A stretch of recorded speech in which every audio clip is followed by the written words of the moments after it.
आज मैं कम से कम टाइम में आपको द लिविंग वर्ल्ड की लाइन बाय लाइन एनसीईआरटी समझाने वाली हूँ। जैसा कि आपको पता है कि मैंने कल ही प्रलय बैच को लॉन्च किया है, जिसमें आपको सारी चीज़ें एनसीईआरटी की एक्सपेक्टेड क्वेश्चंस पीवाईक्यू सब मिलने वाला है। हमारा गोल है 360 out of 360।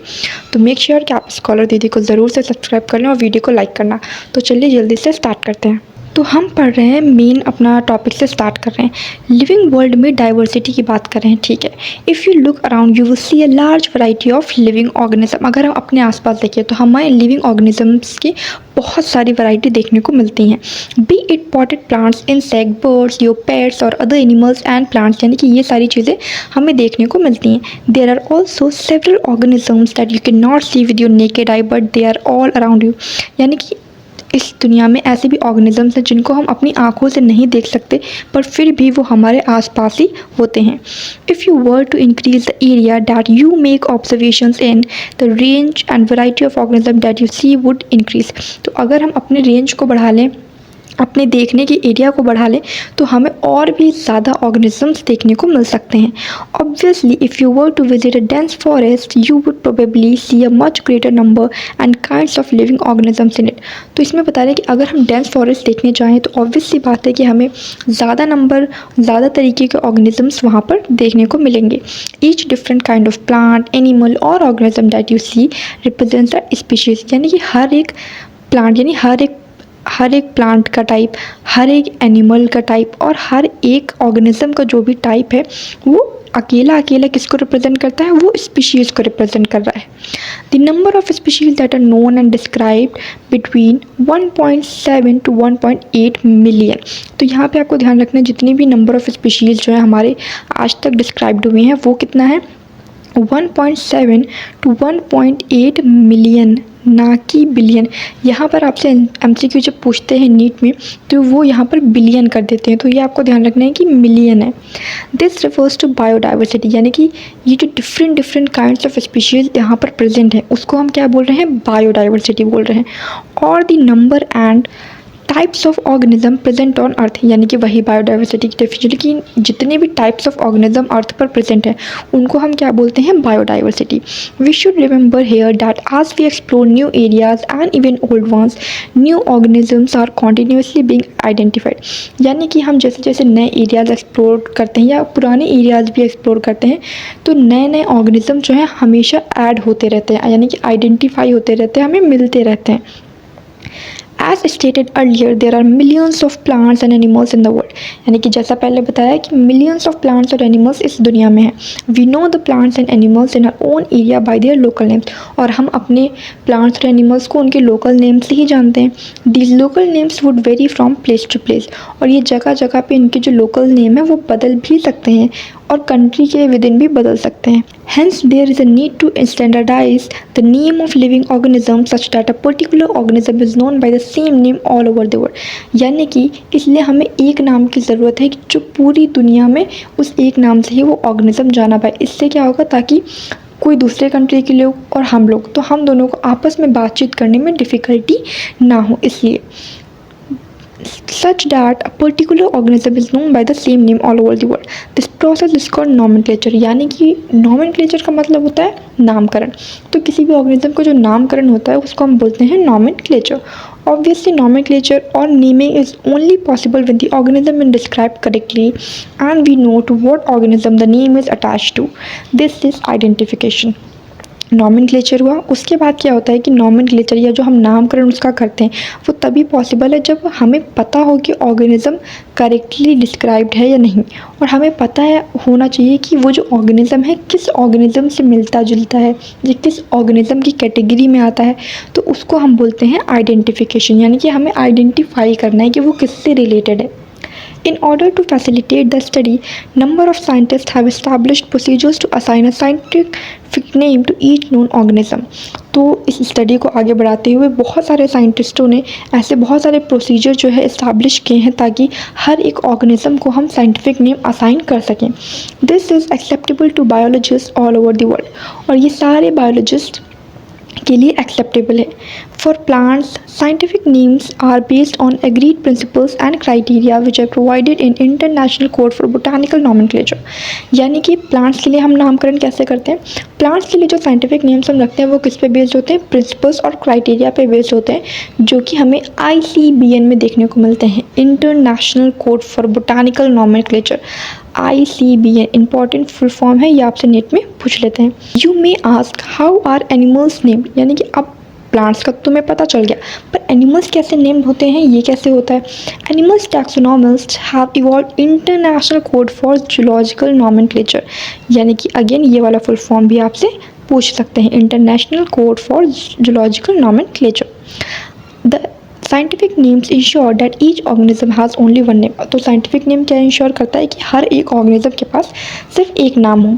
Description of any organism should enable the people in any part of the world to arrive at the same name, यानी कि किसी भी ऑर्गेनिज्म का डिस्क्रिप्शन, यानी किसी भी ऑर्गेनिज्म के बारे में जो इन्फॉर्मेशन है उसमें उससे क्या होना चाहिए कि पीपल हैं, जितने भी अलग अलग जगह के लोग हैं, वो सारे एक ही नाम पर आने चाहिए।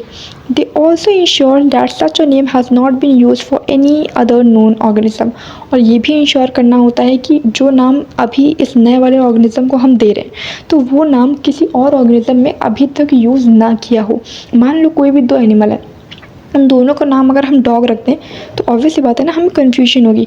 तो इसलिए Biologists follow universally accepted principles to provide scientific names to known organism। तो जो बायोलॉजिस्ट होते हैं वो यूनिवर्सली एक्सेप्टेड प्रिंसिपल्स, यानी कि जो पूरी दुनिया को एक्सेप्ट हैं, जो रूल्स एंड रेगुलेशंस उसको फॉलो करते हैं ताकि वो ऑर्गेनिजम्स का नामकरण कर सकें।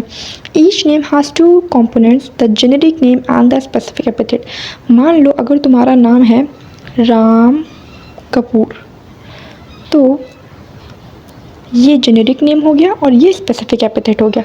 तो ऐसे ही हर नेम में दो चीज़ें होती हैं। The system of providing a generic name and the system of providing a name with two components called binomial nomenclature.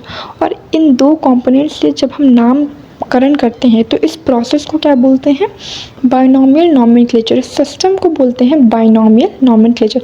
By का मतलब दो, नॉमियल का मतलब नाम, यानी कि दो नाम रख रहे हैं दो कंपोनेंट्स के साथ। This naming system given by Carolus Linnaeus, ये भी इंपॉर्टेंट है कि ये बायनॉमियल नॉमेनक्लेचर का सिस्टम दिया किसने था, कैरोलस लिनियस ने दिया था। इस being practice by biologist all over the world, और सारी दुनिया के बायोलॉजिस्ट अब यही यूज़ करते हैं। This naming system using a 2-word format was found convenient, यानी कि ये जो 2-word फॉर्मेट है ये लोगों को बहुत ज़्यादा कन्वीनियंट, बहुत ही ज़्यादा कंफर्टेबल लगा। Let us take the example of mango to understand. अब हम मैंगो का एग्जांपल ले रहे हैं समझने के लिए। तो इसमें बता रहे हैं जैसे कि मैंगो को हम लिखते हैं मैंगीफेरा इंडिका, मैंगीफेरा इंडिका लिखते हैं, ठीक है, scientific name of mango. Let us see how it is. अब हम ये देखते हैं कि ये एक बायोनॉमियल नेम कैसे है। इस नेम में जो मैंगीफेरा है ये हमारा जेनेरिक नेम है और जो इंडिका है ये हमारा स्पेसिफिक एपिथेट नेम है, ठीक है, और स्पेसिफिक एपिथेट, ठीक है। Other universal rules of nomenclature. अब एक रूल आपने पढ़ लिया कि दो चीज़ें मिला के, दो कंपोनेंट्स मिला के हम किसी भी ऑर्गेनिज्म को नाम देते हैं। और क्या रूल्स होते हैं किसी भी ऑर्गेनिज्म को नाम देने के लिए, वो देख लेते हैं। तो पहला है biological names are generally in Latin and written in italics, यानी कि जो बायोलॉजिकल नेम्स होंगे पहली बात तो वो लैटिन वर्ड में होंगे और दूसरा कि वो इटैलिक्स में लिखे जाएंगे। देखो ये सारे नाम जो भी हैं ये इटैलिक्स में लिखे हुए हैं, ठीक है। They are Latinized or derived from Latin irrespective of their origin, यानी कि लैटिन से ही derived होते हैं। The first word in a biological name represents the genus while the second component denotes a specific epithet, जैसा कि अभी मैंने पहले बताया। Both the words in a biological name when handwritten, यानी कि जब हम उनको हाथ से लिखते हैं तो ये इन दोनों को हमें अंडरलाइन करके लिखना चाहिए पहली बात तो, और दूसरी बात हम अगर प्रिंट कर रहे हैं तो इटैलिक्स में प्रिंट करना चाहिए। The first word denoting the genus start with a capital letter while the specific epithet starts with a small letter, यानी कि जैसे मैंगीफेरा इंडिका है तो जो जीनस है वो कैपिटल लेटर से स्टार्ट होगा और जो स्पेसिफिक एपिथेट है वो स्मॉल लेटर से स्टार्ट होगा, ये भी आपको ध्यान रखना है। Name of the author appears after the specific epithet at the end of the biological name and is written in abbreviated form। abbreviated form का मतलब होता है short form. Mangifera indica Linnaeus, देखो जैसे कि इसमें बता रहे अगर ऑथर का नाम भी मान लो तुम्हें लिखना है तो पहले जीनस स्पेसिफिक एपिथेट लिखने के बाद ऑथर का नाम सबसे लास्ट में आएगा, वो भी एब्रीविएटेड यानी शॉर्ट फॉर्म में आएगा। जैसे अगर लीनियस लिखना है तो LINN डॉट लिख दिया, it indicates that this species were describe by Linnaeus. तो इससे हमें पता चलता है कि जो स्पीशीज़ है वो किसने डिस्क्राइब की थी, लीनियस ने डिस्क्राइब की थी। Since it is nearly impossible to study all the living organism, it is necessary to devise some means to make this possible. This process is called classification. जैसे कि हमें पता है कि हम सारे ऑर्गेनिजम्स की स्टडी नहीं कर सकते, तो इसलिए हमने यहाँ पर एक प्रोसेस को डेवलप किया, क्लासिफिकेशन। अब क्लासिफिकेशन क्या होता है, देखो क्लासिफिकेशन एक ऐसी प्रोसेस होती है जिससे हम किसी भी चीज़ को ग्रुप करते हैं इनटू कन्वीनियंट कैटेगरीज, यानी कि उनको उनके कैरेक्टर्स को देख के, उनके ऑब्जर्वेबल कैरेक्टर्स को देख के उस बेसिस पे हम उनको एक अलग कैटेगरी में रख देते हैं। जैसे कि मान लो यहाँ पर 4 लोग हैं, मान लो इनके ऊपर पोर्स प्रेजेंट है, इनके ऊपर पोर्स प्रेजेंट है और इन दोनों के ऊपर पोर्स नहीं प्रेजेंट है, तो हम इनको पोरस वाली कैटेगरी में रख देंगे और इनको नॉन पोरस वाली कैटेगरी में रख देंगे। तो ऐसा सिस्टम। उसके बाद for example we easily recognise group such as plants और एनिमल्स और डॉग्स, कैट्स और इंसेक्ट्स, यानी कि प्लांट्स, एनिमल्स और डॉग, कैट, इंसेक्ट्स, इनको हम आसानी से रिकॉग्नाइज कर लेते हैं, यानी पहचान लेते हैं। The moment we use any of this terms we associate certain characters with the organism in that group. What image do you see when you think of a dog, यानी कि अब हम डॉग के बारे में अगर तुम्हें बोलूँ तो तुम्हें दिमाग में एकदम डॉग वाली पिक्चर आ जाएगी। तो हमेशा ऑब्वियसली बात है कि हम सभी को डॉग्स दिखने लगेंगे, कैट्स नहीं दिखेंगी। अगर हम एस्टियंस की बात करें तो हमें पता है कि हम किसके बारे में बात कर रहे हैं। तो वैसे ही सिमिलरली अगर हम मैमल्स बोले तो आपके दिमाग में एनिमल्स वगैरह आ जाना चाहिए जिनके पास एक्सटर्नल ईयर्स हों, एक्सटर्नल बॉडी हेयर हो, ये सारी चीज़ें। तो likewise in plants if you try to talk of wheat, अगर हम वीट की बात करें तो हमारे मन में वीट के प्लांट्स आएंगे, राइस के नहीं आएंगे या कोई और प्लांट नहीं आएगा। Hence all these dog, cats, mammal, wheat, rice, plant, animals are convenient, यानी कि ये जो है ये क्या है, कन्वीनियंट कैटेगरी हैं जो हम यूज़ करते हैं ऑर्गेनिजम्स को स्टडी करने के लिए। The scientific term for these categories is taxa, यानी कि अगर इस कैटेगरी में डॉग्स हैं मान लो, तो ये कैटेगरी को हम क्या बोलते हैं, टैक्सा, यानी कि ये कैटेगरी को हम साइंटिफिक टर्म में टैक्सा बोल रहे हैं। Here you must recognise that taxa can indicate categories at very different levels. Plants also form a taxa, यानी कि प्लांट्स, तो प्लांट्स एक टैक्सा है जिसके अंदर बहुत सारे वेरियस टाइप्स ऑफ प्लांट्स आते हैं। वीट एक टैक्सा है क्योंकि वीट के अंदर भी बहुत टाइप्स ऑफ प्लांट आ जाते हैं। तो वैसे ही एनिमल्स, मैमल्स, डॉग्स, ये सारे टैक्सा हैं, ये सारी कैटेगरीज हैं। Wheat is also a taxa. Okay, but you know that dog is a mammal and mammal are animals. Therefore, animals, mammals and dogs represent taxa at different levels. तो animal हो गया, mammal हो गया, dogs हो गए, ये सारे जो animals हैं वो different level पर taxa को represent करते हैं. Hence, based on characteristics, all living organisms can be classified into different taxa. The process of classification is taxonomy. Categories taxa हैं, पर टैक्सा में हम जब ऑर्गेनिजम्स को डिवाइड करते हैं तो उस प्रोसेस को हम बोलते हैं टैक्सोनॉमी, यानी कि क्लासिफिकेशन की जो प्रोसेस होती है उसको हम टैक्सोनॉमी बोलते हैं। External and internal structure along with the structure of a cell, development process, ecological information of organism are essential and form the basis of modern taxonomic studies. जितने भी अभी मैंने नाम लिए ये सारे बेसिस हैं जिन बेसिस पर हम क्लासिफिकेशन करते हैं, यानी कि बाहर का स्ट्रक्चर देख के, एनाटॉमी देख के, मॉर्फोलॉजी देख कर, ठीक है, और स्ट्रक्चर ऑफ सेल देख कर, डेवलपमेंट प्रोसेस देख कर, तो ये सारी चीज़ें देख कर ही हम क्लासिफिकेशन करते हैं। Hence characterisation, identification and classification and nomenclature are the process that are basic to taxonomy, यानी कि टैक्सोनॉमी के कितने सारे वो हो गए, प्रोसेस हो गई। जैसे कि पहले हम नॉमेनक्लेचर करते हैं, पहले हम कैरेक्टराइजेशन करते हैं, जैसे कि पहले हम कैरेक्टराइजेशन करते हैं, फिर आइडेंटिफिकेशन करते हैं, फिर क्लासिफिकेशन करते हैं और फिर उसका अंत में नामकरण कर देते हैं। Taxonomy is not something new, यानी कि टैक्सोनॉमी कोई नई चीज़ नहीं है। Human beings have always been interested in knowing more and more about the various kind of organism, particularly with reference to their own use, यानी कि ह्यूमन बींग्स जो हैं, जो इंसान लोग हैं, वो हमेशा कुछ ज़्यादा से ज़्यादा कुछ नया जानना चाहते हैं जो उनके यूज़ में आए। In early days human beings needed to find sources for their basic needs of food, clothing and shelter. Hence the earliest classification were based on the uses of various organism. तो पहले क्या होता था, इंसान को जैसे शेल्टर, फूड, क्लॉथ, इन सब की नीड होती थी, तो इसीलिए जो पहले की क्लासिफिकेशन है वो वेरियस ऑर्गेनिज्म के यूजेस के बेसिस पे हैं। जैसे शीप से हम वूल निकालते हैं तो वो अलग कैटेगरी में, काऊ बफेलो से हमें मिल्क मिलता है तो वो एक अलग कैटेगरी में है। तो ये चीज़ Human beings were since long not only interested in knowing more about different kinds of organism and their diversities but also the relationship among them. यानी कि जो हम इंसान लोग हैं वो हमेशा ऑर्गेनिजम्स के बारे में ज़्यादा से ज़्यादा तो जानने के लिए इंटरेस्टेड थे, पर साथ ही साथ हम उन ऑर्गेनिज्म के बीच में रिलेशनशिप को भी जानने के लिए इंटरेस्टेड रहे हैं। तो इस ब्रांच ऑफ स्टडी को बोलते हैं, यानी कि किसी भी दो ऑर्गेनिजम्स के बीच में, किन्हीं भी 4-5 ऑर्गेनिजम्स के बीच में रिलेशनशिप को स्टडी करना, उस ब्रांच ऑफ स्टडी को हम बोलते हैं सिस्टमैटिक्स। तो जो सिस्टमैटिक वर्ड है वो हमारा लैटिन वर्ड से डिराइव्ड है जिसका नाम है सिस्टमा। सिस्टमा का मतलब होता है सिस्टमैटिक अरेंजमेंट ऑफ ऑर्गेनिज्म, यानी कि ऑर्गेनिजम्स का systematic arrangement. Linnaeus use Systema Naturae as a title of his publication, यानी कि लीनियस ने अपनी पब्लिकेशन का नाम रखा Systema Naturae. The scope of the systematics was later enlarged to include identification, nomenclature and classification. और systematics जो है आगे चल के उसने आइडेंटिफिकेशन, नॉमेनक्लेचर और क्लासिफिकेशन को भी अपने में इंक्लूड कर लिया था। Systematics takes into account evolutionary relationship between organism, यानी कि अगर आपसे सिस्टमैटिक्स के बारे में पूछा जाए तो उसको हम बोल सकते हैं इवोल्यूशनरी रिलेशनशिप बिटवीन ऑर्गेनिजम्स को स्टडी करना। ठीक है, अब हम टैक्सोनॉमिक कैटेगरीज, जितने भी हमारी कैटेगरीज हैं उनके बारे में अलग अलग पढ़ेंगे।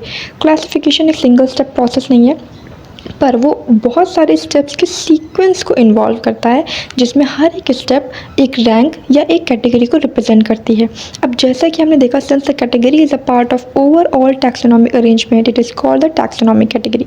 तो जैसे कि कैटेगरी पूरा टैक्सोनॉमिक अरेंजमेंट का पार्ट है तो उसे हमने टैक्सोनॉमिक कैटेगरी बोल दिया, और सारी कैटेगरीज मिलकर क्या बनाती हैं, टैक्सोनॉमिक हायरार्की। ठीक है, हर एक कैटेगरी जो है एक यूनिट ऑफ क्लासिफिकेशन को रेफ़र करती है, एक रैंक को रिप्रेजेंट करती है, तो उसको हम बोल रहे हैं यहाँ पर टैक्सॉन, जिसका प्लूरल है टैक्सा, जो हमने पहले पढ़ा उसी का यहाँ सिंगुलर है टैक्सॉन। टैक्सोनॉमिक कैटेगरीज जो हैं और हायरार्की जो है can be illustrated by an example. देखो, insect represents a group of organism sharing common features like 3 pairs of jointed legs, यानी कि इंसेक्ट्स की जो ग्रुप है वो क्या कॉमन फीचर शो कर रही है कि उनके पास 3 पेयर होते हैं जॉइंटेड लेग्स के। इसका मतलब है कि जो इंसेक्ट्स हैं वो रिकॉग्नाइजेबल कंप्लीट ऑब्जेक्ट्स हैं जो क्लासिफाइड हो सकते हैं, और इसीलिए उन्हें एक रैंक या कैटेगरी दे दी गई है कि इस कैटेगरी में इंसेक्ट्स लाई करेंगे। Category for the denotes rank, और कैटेगरी आगे चल के रैंक को डिनोट करती है। हर रैंक या जो टैक्सॉन होता है in fact represents the unit of classification, यानी कि हर एक रैंक, हर एक टैक्सॉन भी यूनिट ऑफ क्लासिफिकेशन को रिप्रेजेंट करता है। और ये जो टैक्सोनॉमिक ग्रुप्स या कैटेगरीज होती हैं ये distinct biological entities and not मिले, यानी कि अंदर की जो बायोलॉजिकल एंटिटीज़ हैं, सेल स्ट्रक्चर, डेवलपमेंटल प्रोसेस, ये सारी चीज़ों को भी देखती है, ना ही सिर्फ मॉर्फोलॉजिकल, यानी कि बाहर देख के क्लासिफिकेशन नहीं करते हैं। Taxonomical studies of all known organisms have led to the development of common categories such as kingdom, phylum or division for plants, class, order, family, genus and species। यानी कि टैक्सोनॉमस जो स्टडीज़ है भाई, सारे जितने भी ऑर्गेनिज्म आज तक नोन हुए हैं, इससे क्या हुआ कि आगे चल के kingdom, phylum, division, class, order, family, genus, species, इन सब में डिवीजन हो गया। सारे organisms, plant, animal kingdoms have species as the lowest category, यानी कि जो प्लांट और एनिमल किंगडम्स है तो सबसे लोएस्ट कैटेगरी कौन सी होती है, species. Now the question you may ask is how to place an organism in various categories. तो अब आप पूछोगे कि इन कैटेगरीज में कैसे डिसाइड होता है कि कौन सा ऑर्गेनिज्म कब रहेगा, तो वो हम अभी आगे देखेंगे। This helps in identifying similarities and dissimilarities among the individuals of the same kind of organism as well as other kind of organism। यानी कि एक तरह के ऑर्गेनिज्म और दूसरी तरह के ऑर्गेनिज्म सबके बीच में सिमिलैरिटी डिससिमिलैरिटीज देखने में आसानी हो जाती है जब हम ऐसे इसको क्लासिफिकेशन कर देते हैं। तो पहली कैटेगरी में अब हम आ गए हैं जिसका नाम है स्पीशीज़, जो कि हमारी सबसे लोवेस्ट कैटेगरी है। क्या है, लोवेस्ट कैटेगरी है। ठीक है, टैक्सोनॉमिक स्टडीज़ जो हैं उसको हम कंसीडर करते हैं कि ग्रुप ऑफ इंडिविजुअल ऑर्गेनिज्म, यानी कि एक ऑर्गेनिज्म है, मान लो 4 ऑर्गेनिज्म है तो इनका ग्रुप हम कह देंगे कि ये हमारा स्पीशीज़ हो गया। One should be able to distinguish one species from the other closely related species based on the distinct morphological differences। यानी कि कोई भी हो जाए उसको डिफरेंस करना आना चाहिए। बाहर से ये जो ऑर्गेनिज्म है ये स्लाइटली ही डिफरेंट होते हैं, तो उसे आइडेंटिफाई करना आना चाहिए।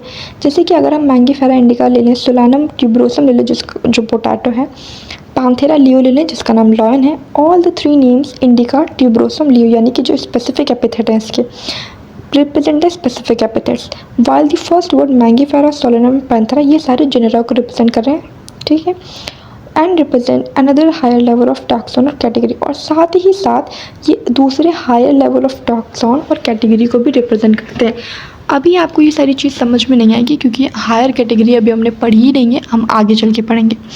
ईच जीनस में हैव वन और more than one specific epithet, यानी कि अभी हम स्पीशीज़ पढ़ रहे हैं, आगे जीनस में क्या होता है कि एक या एक से ज़्यादा स्पेसिफिक एपिथेट भी हो सकते हैं, बट हैविंग मॉर्फोलॉजिकल सिमिलैरिटीज़, पर उनका क्या होता है कि बाहर से वो सिमिलर दिखते हैं।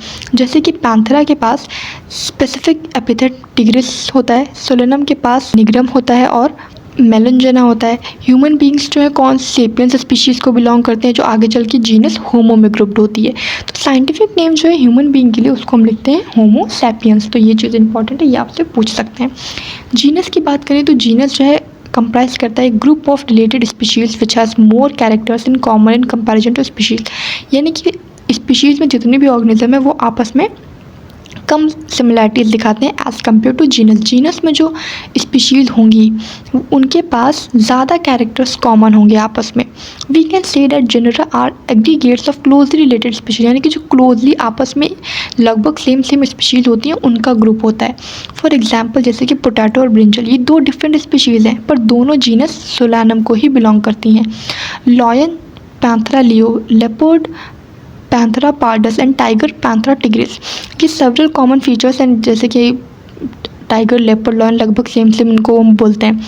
तो ये सारे एक ही जीनस में आते हैं जिसका नाम है पैंथेरा। तो this genus differs from another genus Felis which include cats. पर अगर पैंथेरा की बात की और मान लो इधर फेलिस की बात करी, इनके अंदर कैट्स आती हैं डिफरेंट टाइप्स की, और पैंथेरा के अंदर आपने देखा भी टाइगर, लेपर्ड और लॉयन आता है। तो ये दोनों आपस में बहुत ज़्यादा डिफरेंट होंगे, यानी कि जीनस आपस में बहुत ज़्यादा डिफरेंट होंगे, पर जीनस के अंदर वाले ऑर्गेनिजम्स आपस में काफ़ी सिमिलैरिटीज शेयर करते हैं। अब उसके बाद हायर क्लास आ गई फैमिली। नेक्स्ट कैटेगरी हमारी फैमिली है जिसमें रिलेटेड जेनरा के ग्रुप होते हैं, यानी कि हमने इस जेनरा में देखा कि स्पीशीज़ के ग्रुप हैं, अब हम फैमिली में देख रहे हैं कि जैसे कि पैंथेरा और फेलिस अभी हमने देखा, तो पैंथेरा और फेलिस जो है एक ही फैमिली में बिलोंग करेंगे अब, तो ये चीज़ हो जाती है। अब इनके अंदर जो सिमिलैरिटीज़ होंगी वो कम होने लगेंगी धीरे धीरे। Families are characterised on the basis of both vegetative and reproductive features of plant species, यानी कि प्लांट स्पीशीज़ की reproductive features as well as vegetative features दोनों को देखकर इन्हें ग्रुप किया जाता है। जैसे कि 3 डिफरेंट जेनरा है, सोलेनम, ट्यूनिया एंड डेटूरा। ये फैमिली सोलेनेसी में ही प्लेस्ड होती हैं। और एनिमल्स में जैसे पैंथेरा जिसमें लॉयन, टाइगर, लेपर्ड आता है, और फेलिस, ये दोनों वो जीनस में रखे जाते हैं। जैसे कि पैंथेरा में जीनस लायन, टाइगर, लेपर्ड सारी चीज़ें रखी जाती है, वैसे ही फेलिस जो है वो पैंथेरा और फेलिस जैसे फैमिली फेलिडी में रख दिए जाते हैं। सिमिलरली अगर हम फीचर्स ऑफ कैट और डॉग देखें तो हमें कुछ सिमिलैरिटीज़ मिलेंगी, कुछ डिफरेंसेस भी मिलेंगे। ये दोनों अलग अलग फैमिलीज में होते हैं, फेलिडे में कैट्स, कैनिडे में डॉग्स। ऑर्डर की बात करें तो इसमें सेवरल फैमिलीज़ आपस में आके, मान लो ये 3 फैमिलीज़ हैं कोई भी, तो ये एक ग्रुप में आएंगी जिसको हम बोल देंगे एक ऑर्डर हो गया। तो जनरली जो ऑर्डर और अदर हायर टैक्सोनॉमिक कैटेगरीज हैं उनको हम किस बेसिस पे आइडेंटिफाई करते हैं, एग्रीगेट्स ऑफ कैरेक्टर्स के बेस पे, यानी कि कुछ कैरेक्टर्स को देखकर क्लासिफाई करते हैं।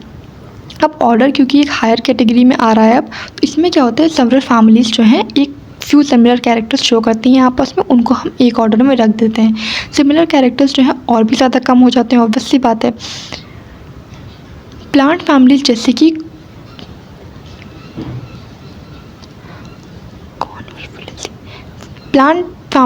कि कॉन्वोल्वुलेसी। अब सोलेनेसी जो है ऑर्डर पॉलीमोनियल्स में इंक्लूड होता है, mainly based on the floral characters. Animal order की बात करें तो जैसे कार्निवोरा है उनमें फेलिडे, कैनिडे। अब देखो ऊपर फेलिडे, कैनिडे अलग अलग फैमिली हैं, पर यहाँ पे फेलिडे और कैनिडे 2 फैमिलीज़ को जोड़कर हमने एक ऑर्डर बना दिया जिसका नाम है कार्निवोरा। अब हम बात करते हैं क्लास और फाइलम की। क्लास में बात करें तो अब सेवरल ऑर्डर्स मिलकर एक क्लास बना देंगे, ठीक है, ऐसा हो जाएगा सिस्टम। जैसे कि प्रीमाटा में क्या होता है, मंकी, गोरिल्ला, गिबन जो भी मैमिलिया क्लास में आ जाते हैं, ऑर्डर प्रीमाटा। अब जैसे कि इसमें क्या होता है कि जो ऑर्डर प्रीमाटा और ऑर्डर कार्निवोरा है, अलग अलग ऑर्डर है, पर इन दोनों ऑर्डर को हम एक ही क्लास में लग देते हैं जिसका नाम है मैमीलिया। ठीक है, इसमें टाइगर, कैट, डॉग, ये सारी चीज़ें, एनिमल्स वगैरह आते हैं। फाइलम की बात करें तो क्लासेस जैसे कि fishes, amphibians, reptiles, birds, mammals, ये सारी चीज़ें अगले हायर कैटेगरी में हम रख देते हैं जिसका नाम है फाइलम। में देखो कैसे होता है, जिनके पास नोटोकॉर्ड प्रेजेंट है, नोटोकॉर्ड आप आगे वाले चैप्टर में पढ़ोगे एनिमल किंगडम में। और जब एम्ब्रियो में वर्टिबल कॉलम नहीं होती है तो एम्ब्रियो में जो चीज़ होती है उसको नोटोकॉर्ड बोलते हैं, आगे चल के वो वर्टिबल कॉलम बनती है। तो नोटोकॉर्ड जिनके पास होती है, डॉर्सल हॉलो न्यूरल सिस्टम होता है, इनको हम कॉर्डेटा फाइलम में रख देते हैं। प्लांट्स के केस में जिन